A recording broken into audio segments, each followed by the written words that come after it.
Salut à tous, rendez-vous aujourd'hui à la Bouilladis où des City Posters nous ont contactés pour nous parler d'un problème de circulation. Vous le savez, chaque jour vous êtes plusieurs milliers à vous échouer sur l'autoroute en direction de Marseille.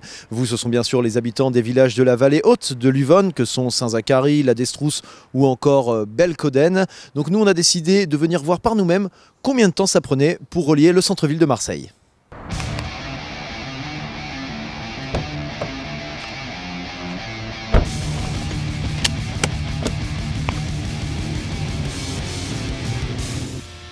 Alors là, on vient de rentrer sur l'A50, c'est notre dernière portion d'autoroute. Vous savez, l'A50, c'est cette autoroute qui relie notamment Aubagne à Marseille.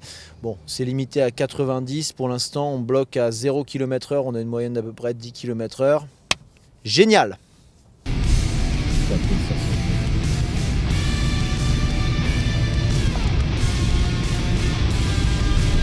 On était content, on venait de tripler notre vitesse de croisière. On était à peu près à 50 km/h et là, on est de nouveau à l'arrêt. En plus, le GPS m'indique 1 heure.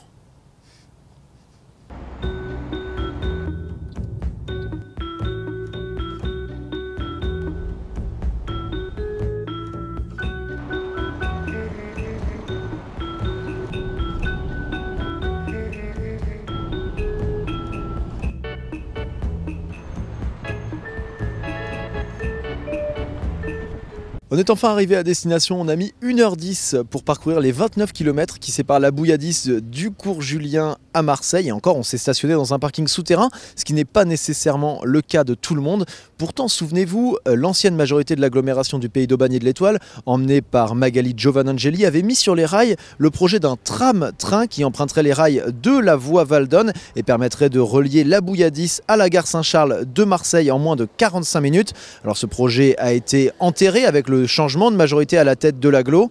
Mais vous, vous en pensez quoi? Est-ce qu'il faut ressortir ce projet des cartons? Oui? Non? Réagissez sur citypost.fr.